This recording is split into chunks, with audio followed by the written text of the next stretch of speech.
پہلے اس کو ہم معلوم کر لیتے ہیں. امام بخاری کے جو استاذ ہیں رحمہ اللہ، ابو الیمان،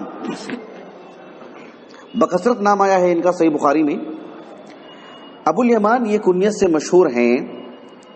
امام بخاری رحمہ اللہ کبھی ابو الیمان سے روایت لاتے ہیں ان کی، کبھی ان کا مستقل نام جو ہے الحکم ابن نافع اس سے جو روایت لاتے ہیں، کبھی کنیت سے کبھی ان کے اپنے نام سے. یہ جانا بے حد ضروری ہے. مثلا دیکھیے آپ ابو سعید الاشج رحمہ اللہ، امام ترمذی رحمہ اللہ ان سے بکثرت روایت لائے ہیں ابو سعید الاشج. حالانکہ امام ترمذی رحمہ اللہ جب بھی ان سے روایت لاتے ہیں کنیت سے، اس لیے کہ مشہور بکنیتی ہی، لیکن امام بخاری رحمہ اللہ کنیت سے نہیں لائے ہیں ان کی روایت. ان کی روایت ایک دو مقامات پر لائے ہیں اور وہ صرف نام سے لائے امام بخاری رحمہ اللہ. صحیح بخاری میں تو ان کا صرف نام ہے، کنیت سے نہیں لائے ہیں روایت ان کی. تو یہ اشتباہ نہیں ہونا چاہیے کسی راوی کا کنیت سے مشہور ہونا، کیونکہ خصوصاً جس دور میں ہم جی رہے ہیں المکتبۃ الشاملہ طلبہ استعمال کرتے ہیں. اس طرح سے اگر آپ ابو سعید الاشج کی روایت صحیح بخاری میں اگر آپ کھول کر کے الشاملہ کی مدد سے لینا چاہیں تو نہیں ملیں گے آپ کو، یا الحکم ابن نافع نام ڈالیں گے تو صرف ان کی وہ روایت ملیں گی جس میں نام کے ساتھ امام بخاری روایت لائے ہیں. ابو الیمان جو کنیت سے لائے وہ نہیں ملیں گے آپ کو. تو طالب علم دھوکہ کھا جاتا ہے کہ ان کی اتنی ہی مرویات ہیں. ایسا نہیں ہونا چاہیے، کیونکہ المکتبۃ الشاملہ استعمال کرنا یقیناً بہت اہم چیز ہے، لیکن استعمال کا طریقہ معلوم ہونا چاہیے، نظر ہونی چاہیے اس پر. روات سے متعلق محدثین مؤلفین کے کیا کیا مناہج ہوتے ہیں، ان کا منہج نہ معلوم ہو تو پھر الشاملہ آپ کو جو ہے مطلب مختصر اور سکیڑ کر کے معلومات دے گی آپ کو، اور ناقص معلومات دے گی.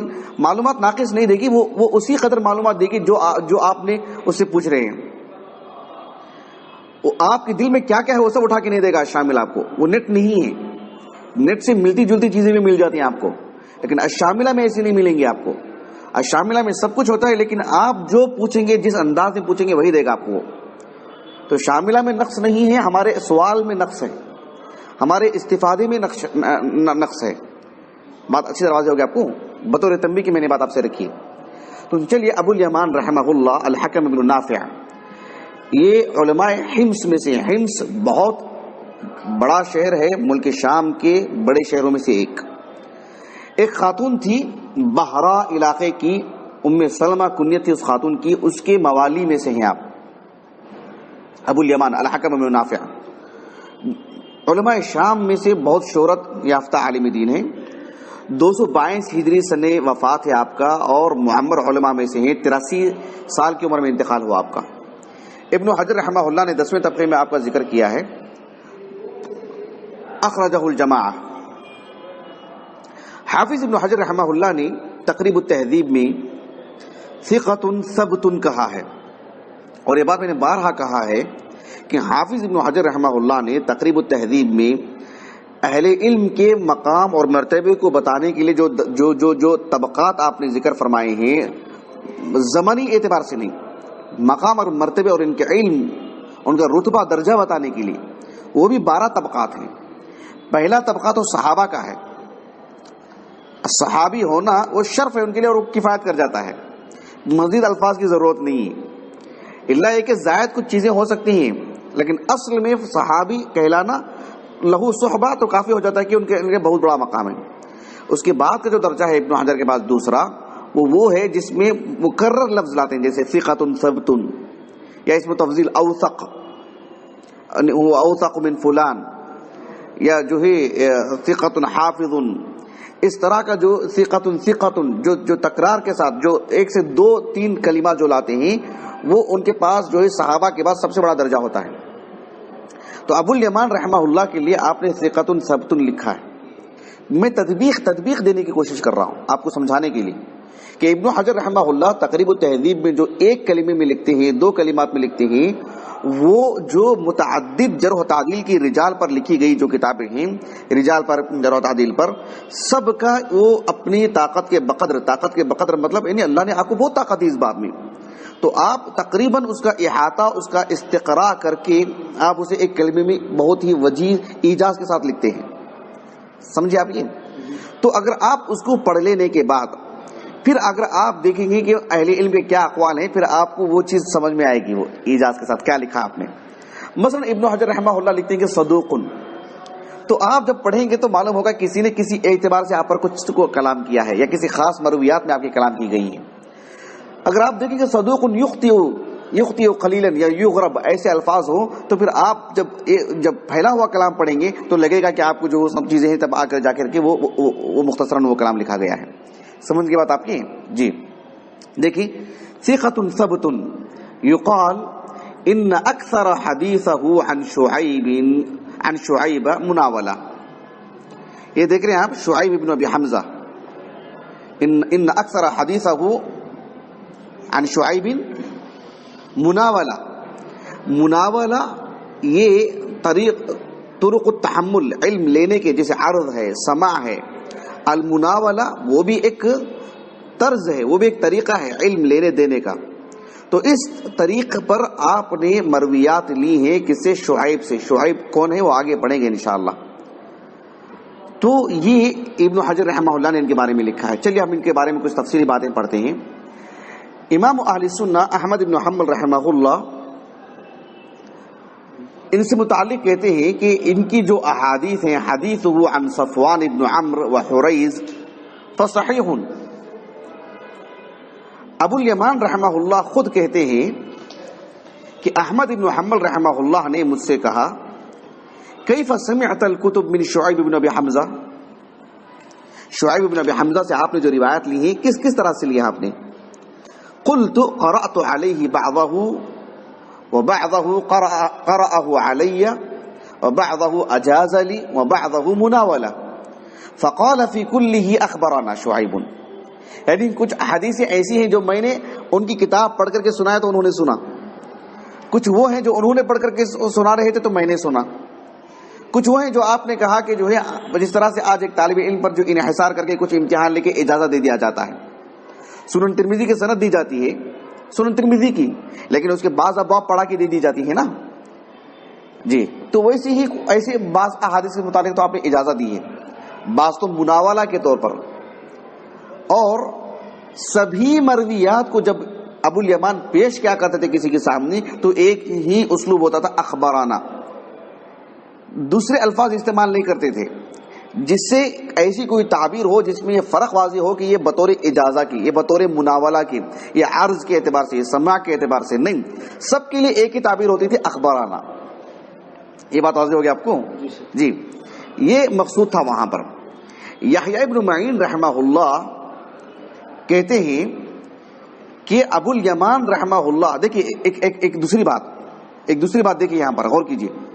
یحییٰ ابن معین رحمہ اللہ کہتے ہیں کہ شعیب ابن ابی حمزہ کی جو مرویات ابو الیمان کے پاس ہیں کیونکہ اسناد میں وہی ہے حدثنا ابو الیمان قال اخبرنا شعیب. یحییٰ ابن معین کہتے ہیں کہ ابو الیمان سے میں نے بذات خود پوچھا ہے کہ شعیب ابن ابی حمزہ کی جو مرویات آپ کے پاس ہیں جو آپ لوگوں کو سناتے ہیں وہ کس قبیل سے ہیں. تو ابو الیمان رحمہ اللہ نے کہا کہ وہ مناولہ کی طریق سے نہیں ہیں. جو بطور مناولہ کے طرز پر میں نے جو ان سے مرویات لی ہیں وہ مرویات میں کسی کو سناتا ہی نہیں ہوں. جو سماع ہوا ہے میرا جو عرض ہوا ہے میرا میں اسی قبیل کی حد تک ہی سناتا ہوں وہی مرویات دیگر نہیں سناتا ہوں میں. ایسے یحییٰ ابن معین رحمہ اللہ نے کہا کہ جو ہے لیس ہوا مناولہ المناولہ لم اخرجها الى احد.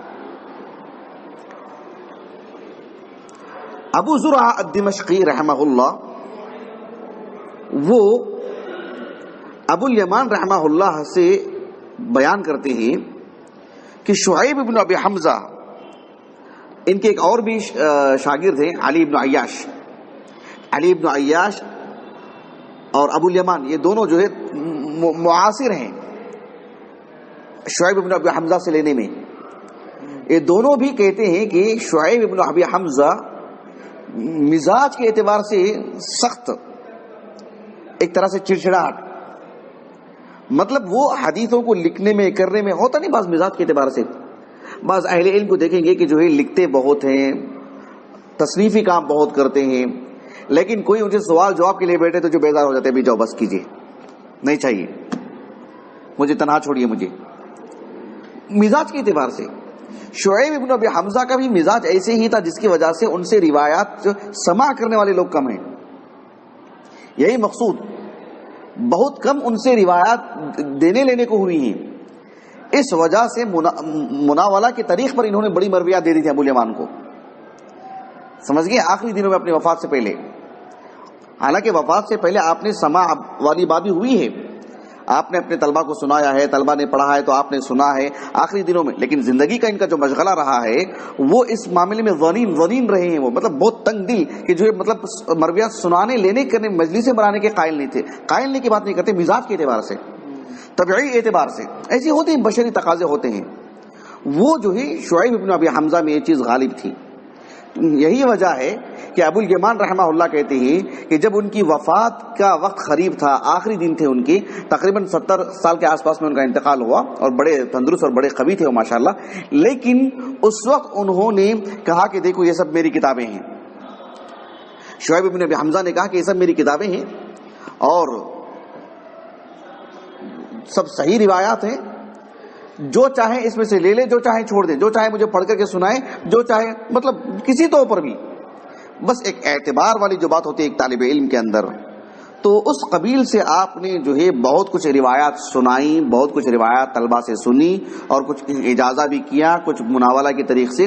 یہ معاملہ رہا. ابو الیمان چونکہ آخری دنوں میں ان کے پاس گئے تو ابو الیمان کو وہ آسانی سے ساری چیزیں مل گئی. ان کو سماع والی بات بھی ہوئی ان سے، عرض والی بات بھی ہوئی ان سے، اجازہ والی بات بھی ہوئی ان سے، اور عام طلبہ کی طرف مناولہ والی بات بھی ہوئی ان سے.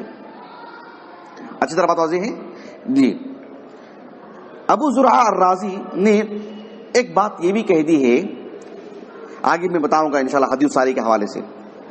ابو زرعہ الرازی رحمہ اللہ، انہوں نے تو یہاں تک کہا کہ لم يسمع ابو الیمان من شعیب بن ابی حمزہ الا حدیثا واحدا. الا سماع تو ایک ہی، سماع والی بات کرتے ہیں تو صرف ایک ہی حدیث انہوں نے سنی ہے. والباقی اجازہ، بقیہ سب کیا ہے؟ عن طریق الاجازہ. امام ابو داؤد رحمہ اللہ نے بھی یہی بات کہی ہے کہ لم یسمع من شعیب الا کلمہ. امام ابو داؤد رحمہ اللہ نے بھی، جیسے کہ ابو الحجاج المزی نے ذکر کی ہے. یہاں تک تو بات رہی. میں نے اس سے پہلے بھی کافی مرتبہ آپ سے کہا ہے کہ ابن حجر رحمہ اللہ تہذیب التہذیب میں ابو یعلا الخلیلی کا بڑا حوالہ دیتے ہیں کہ وقال الخلیلی فی الارشاد، وقال الخلیلی فی الارشاد. کہا ہے نا میں نے؟ ابو یعلا الخلیلی رحمہ اللہ، احمد ابن خلیل الخلیلی، ان کے آبا و اجداد میں ایک تھے خلیل، اسی لیے الخلیلی. ان کا نام تھا احمد ابن خلیل. ابو یعلا کنیت تھی ان کی.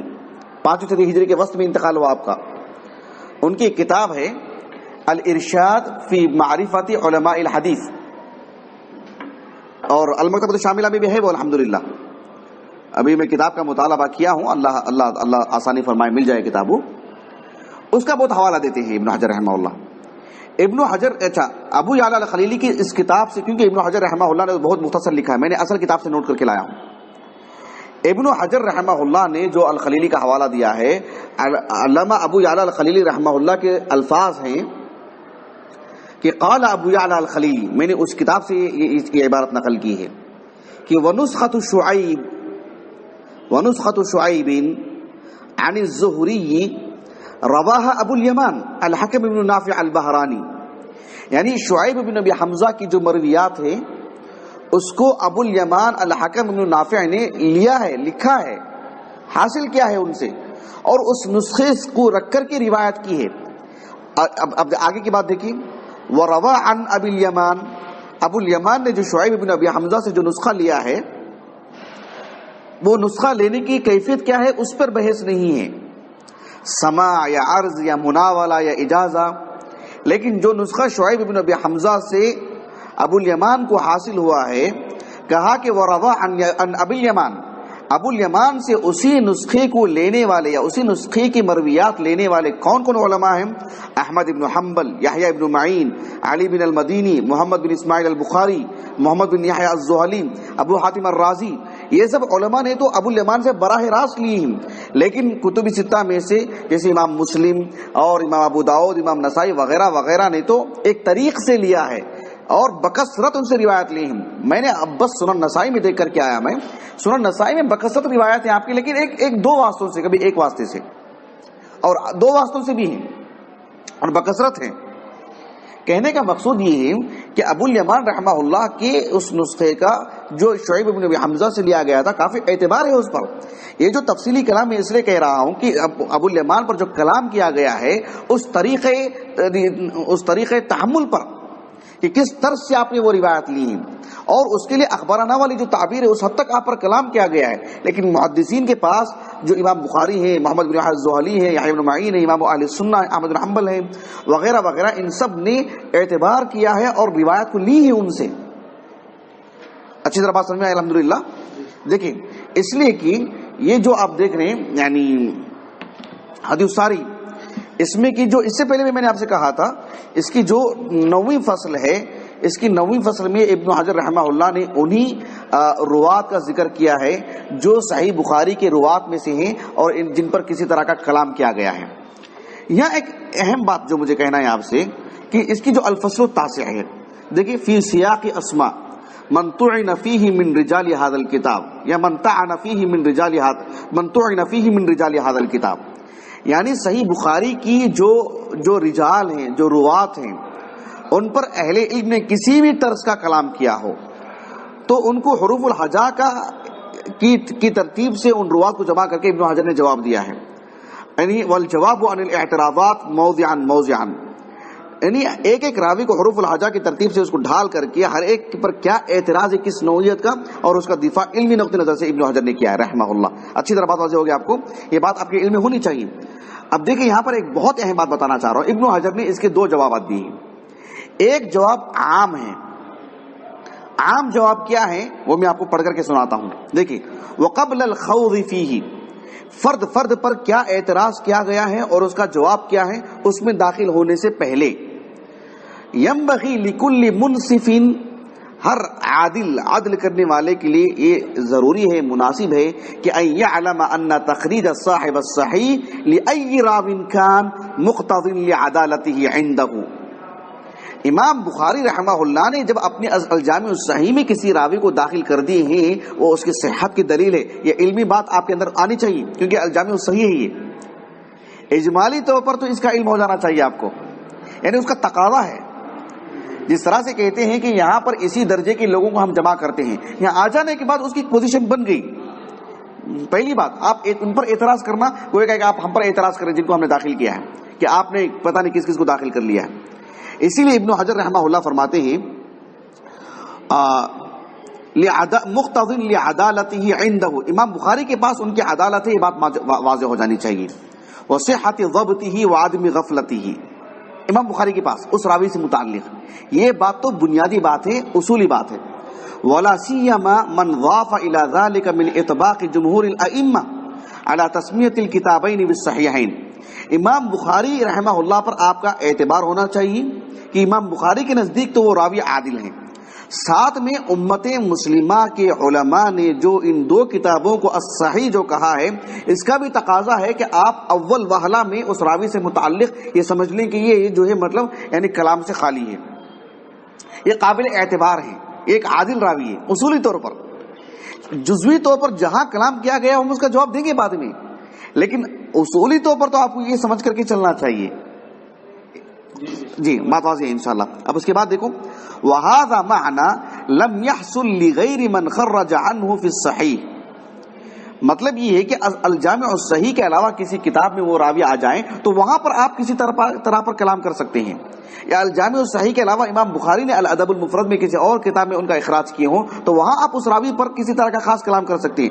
الجامع الصحیح میں داخل ہو جانے کے بعد گویا کہ وہ اصولی طور پر اس راوی کی عدالت لازم آتی ہے، صرف امام بخاری کے پاس نہیں امت مسلمہ کے علماء کے پاس بھی۔ یہ اجمالی جواب ہے۔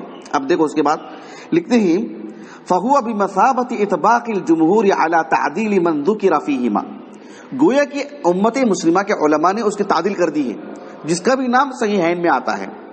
هذا اذا خرج له في الاصول، خاص کر جب اصولی طور پر، یعنی ایک ہوتے ہیں امام بخاری رحمہ اللہ اصلاً ایک راوی کو ایک سند میں ذکر فرماتے ہیں، کبھی کبھار متابعت میں لاتے ہیں، شواہد میں لاتے ہیں، تو پھر مقام تھوڑا سا نیچے ہو جاتا ہے۔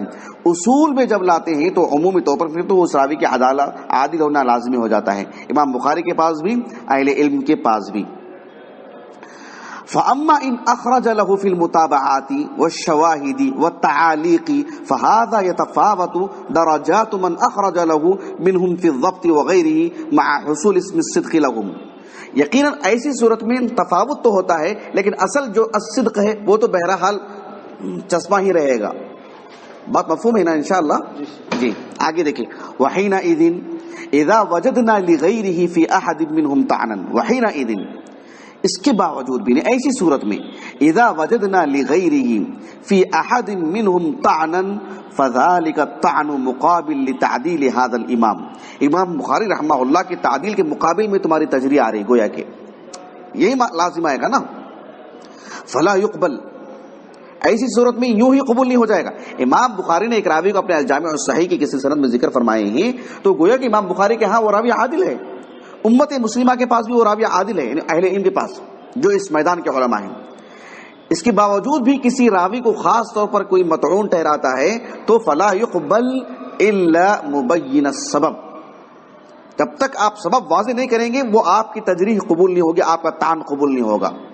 مفسرا بقادح يقدح في عدالة هذا الراوی، جب تک کہ ایسی تفسیر آپ کی طرف سے وضاحت نہیں آ جائے گی جو اس راوی کی عدالت کو مجروح کرے یا اس پر قدح لازم قدح ہو، جب تک کہ وہ چیز مقبول نہیں ہوگی. وفی ضبطہ مطلقا او فی ضبطہ لخبر بعینہ، ان کا ضبط ان کا حافظہ وہ بھی متاثر نہیں ہوگا، اثر نہیں پڑے گا اس پر کسی کے قول سے، جب تک کہ وہ ایک مستقل ایک دلیل دے، واضح کرے یا کسی خاص مرویات سے متعلق واضح کرے کہ ان کی حد تک مرویات درست نہیں ہیں یا ان علاقوں کے حد تک درست نہیں ہے یا اس عمر کے بعد درست نہیں ہے. یہ وضاحتیں جب تک نہیں ہو جائیں گی جب تک وہ ان کی بات فلا يقبل. الجامع الصحیح میں ایک راوی آ جانے کے بعد یہ اصولی مسئلہ ہے یہ.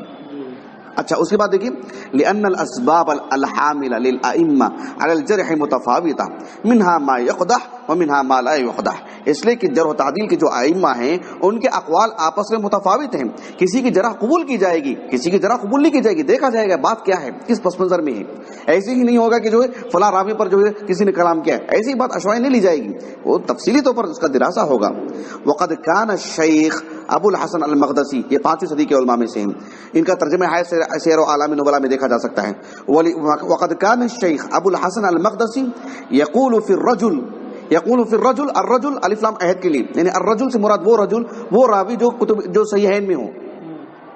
ابو الحسن المقدسی نے اس راوی سے متعلق کہا جو صحیحین میں آ جائے. فی الرجل الذی یخرج عنہ فی الصحیح، جن کا الصحیح میں اخراج کر دیا گیا ہے. الصحیح میں اخراج سے مراد اخراج نہیں، داخل کر دیا گیا ہے.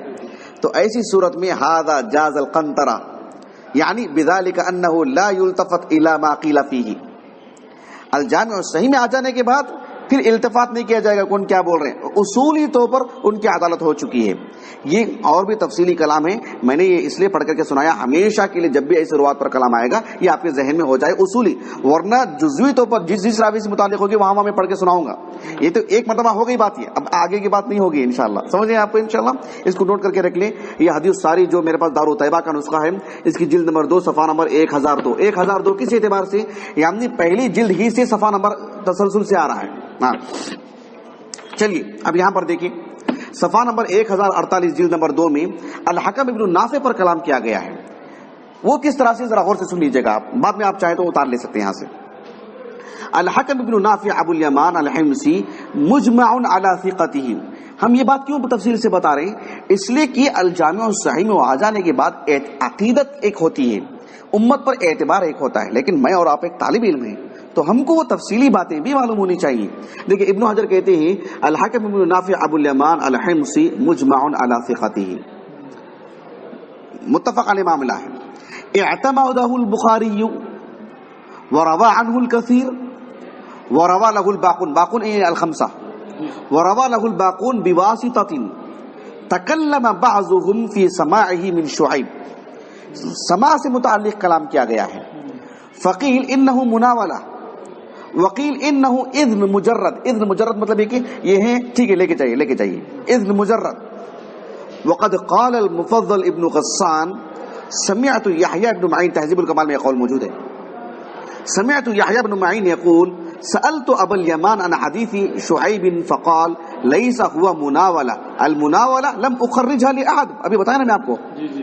لیکن دیکھو وبالغ ابو زرعۃ الرازی فقال لم يسمع ابو الیمان من شعیب الا حدیثا واحدا. اب دیکھیں ابن حجر نے اس قول کو رکھ کے کتنی اچھی توجیہ کی ہے.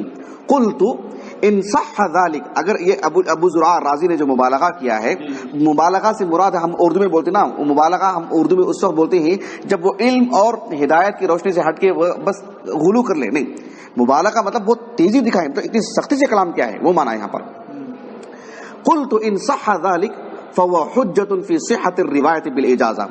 اگر یہ کہنا چاہتے ہیں ابو زرع الرازی کہ ایک ہی حدیث تو سما ہوا ہے بقیہ پوری تو عن طریق الاجازہ، اگر ابو زرع الرازی کی بات مان لی جائے اس کا مطلب یہ ہوا کہ فهو حجۃ فی صحۃ الروایت بالاجازہ، کہ بطور اجازہ جو روایت ملتی ہے اس کو بھی گویا کہ سماع اور عرض کے طور پر وہ روایت ایک استاد کے طور پر دوسروں کو سنا سکتا ہے، وہ کہ میں نے ان سے لی ہے مرویات، گویا کہ سماع ہو رہا ہے، آپ کا حجت ہے گویا کہ وہ.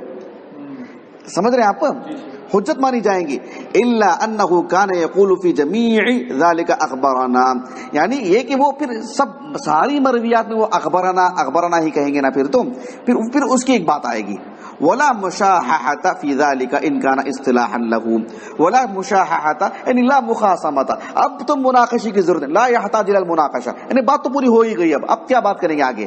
مقصود یہ ہے کہ اجازت سے جب ثابت ہو ہی جا رہی بات، بس بات آ کے سکڑے گی کہاں پر کہ اخبرنا والی تعبیر کتنی صادق لازم آئے گی. تو مقصود یہ ہوا کہ ابو زرع الرازی رحمہ اللہ کی خاص اصطلاح مانی جائے گی، ان کے اپنے پیش نظر یہ بات ہوگی. یہ کہنا چاہتے ہیں بس وہ کہ بس وہ اجازہ کی طریق سے یہ کہنا چاہتے ہیں، وہ دوسری کوئی بات نہیں کہنا چاہتے ہیں وہ.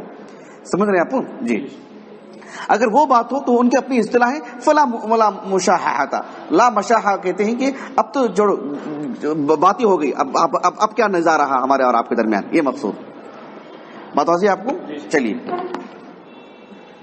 ابو الیمان رحمہ اللہ سے متعلق ایک آخری بات میں آپ سے کہہ دیتا ہوں.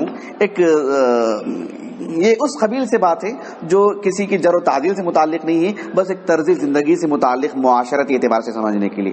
ابو الیمان رحمہ اللہ کہتے ہیں کہ میں ایک مرتبہ مدینہ گیا تھا، وہاں پر امام مالک رحمہ اللہ کے درس میں بیٹھا، لیکن میں نے کچھ سنا نہیں، بیزار ہو کے اٹھ کے آ گیا. میں کیوں بیزار اٹھ کے آیا؟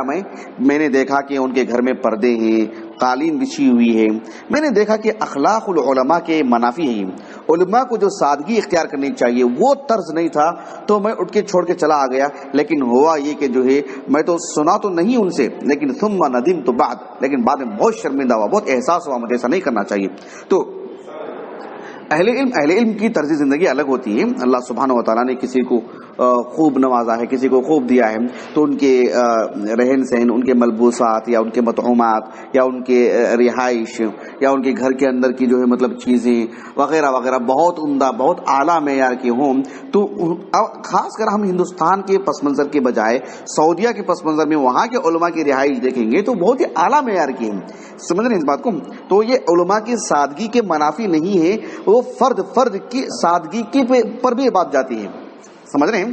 تو ایسا نہ ہو کہ ہمیں بھی شرمندگی اٹھانی پڑے، ہمیں بھی پچھتاوا اٹھانا پڑے. ایسا نہیں ہونا چاہیے.